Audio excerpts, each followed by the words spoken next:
Hey guys, welcome back to the channel. Scott and I went antiquing and boy did we get some treasures, including an apothecary cabinet I am obsessed with and will be keeping, but it needs a little work and that's what we're going to do today. Yesterday there was sun and there was rain, beauty in the mundane. This is the amazing little apothecary chest I am obsessed with. Got the super old apothecary cabinet. It does need a little bit of work. Some nails have come out there. And I'm not exactly sure why when they repaired this drawer, they just didn't simply nail it back together instead of making a whole new hole and changing everything up. But that is going to get fixed. It is really, really cute. I am obsessed. I love, love, love, love it. Wanted 100, we paid 50. And I am obsessed with my new sign. I'm gonna put it up in my new studio. Ms. B's Consignment Shop and Flea Market. Love it. Absolutely love, love, love it. This is what I want to work on today. Needs a little bit of help. One thing I noticed right off the bat with this is this drawer looks like it doesn't match. It does. It is the exact same size as the other three. Somebody repaired it and they repaired it too high.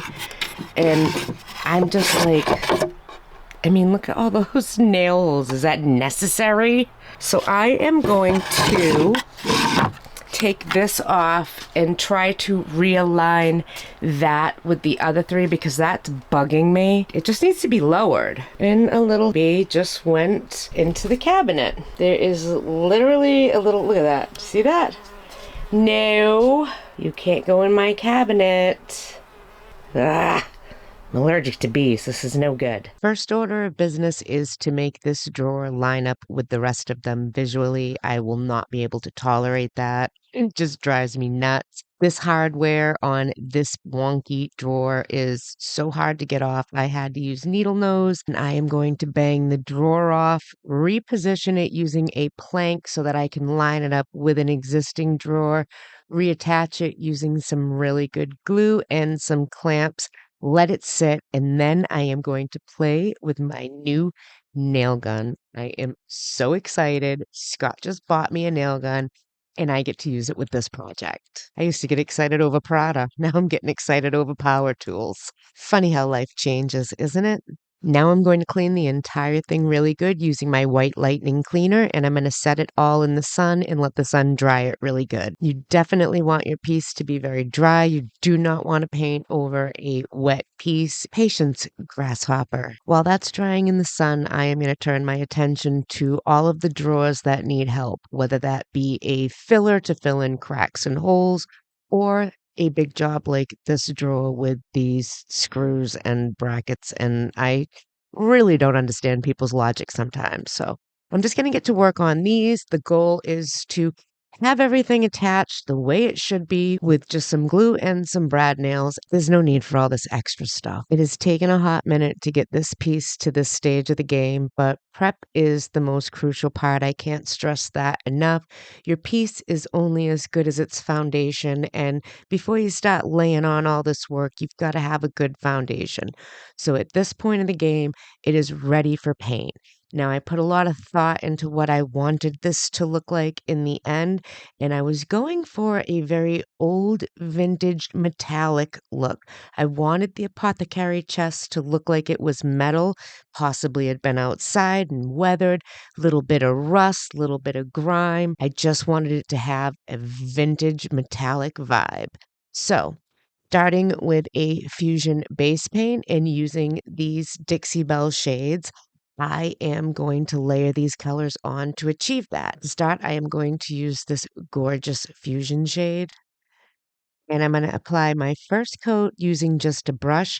But the second coat of this, I am actually going to add a texture additive, also by Fusion Paint, and I am going to give this piece some texture to it. I want it to have multiple layers of colors, textures, and wear. And all of these things combined is what is going to achieve that look in the end.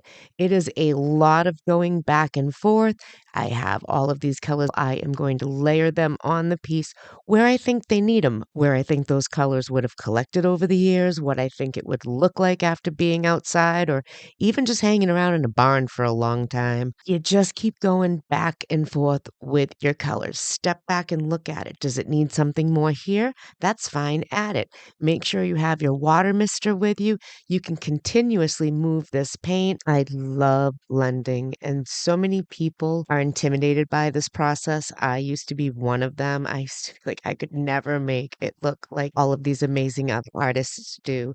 And one day I just jumped in and started doing it, and it was like, wow, I can actually do this. This is so easy. It's so fluid. It's so fun. The paint does the work for you. The water keeps everything going. Step back and look. You can add to it. You can take away. You can put another layer. You can add another detail. It's entirely in your hands.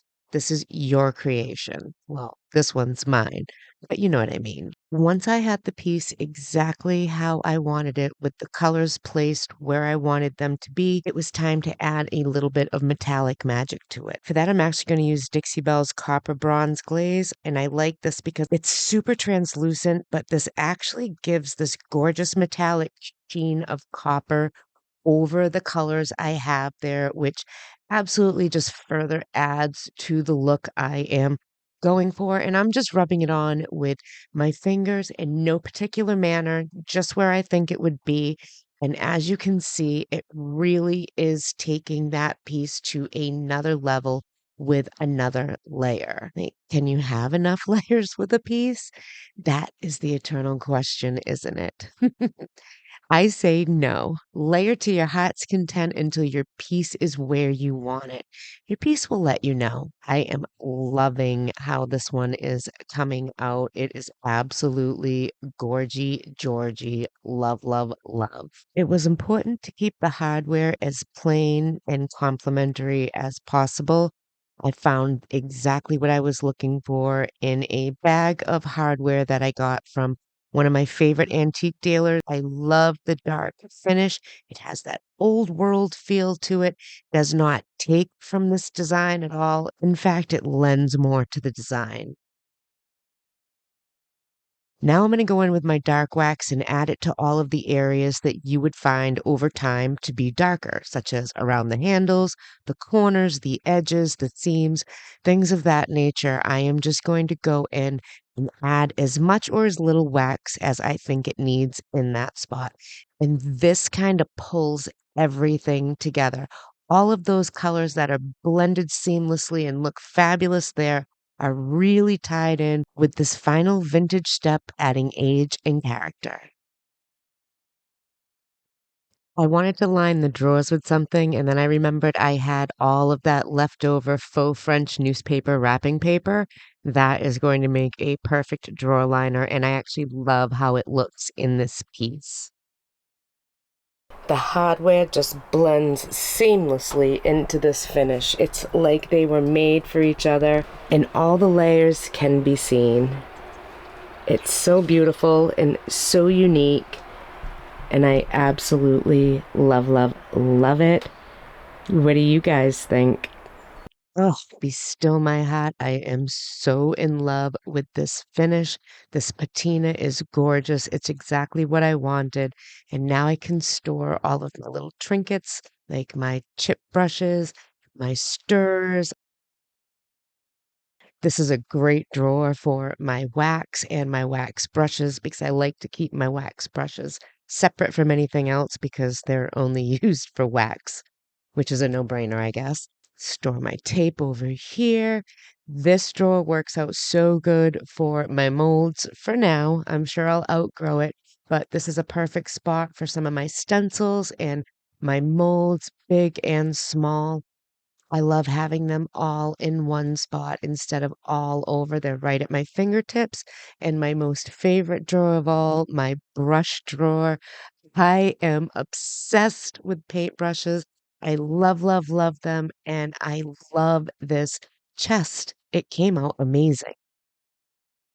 Well, I hope you guys have enjoyed this quick trash to treasure makeover, turning this into a stunning piece that I cannot wait to get into my studio. I have so many more pieces to get together for my studio, and I am so excited to do so, including this waterlogged particle board cabinet. That is going to be a transformation for the books, and when I am done, it is going to look nothing like it does right now. I am very excited to share my new studio with you. We are not there yet. The only thing I'm going to tell you is my old barn now has a new use. So Scott is working diligently on getting it done. I can't wait to get in there. This piece is gonna look gorgeous, and so isn't every other piece I've got going. So be sure to hit that subscribe button so you won't miss the next transformation. I'll see you next time, guys.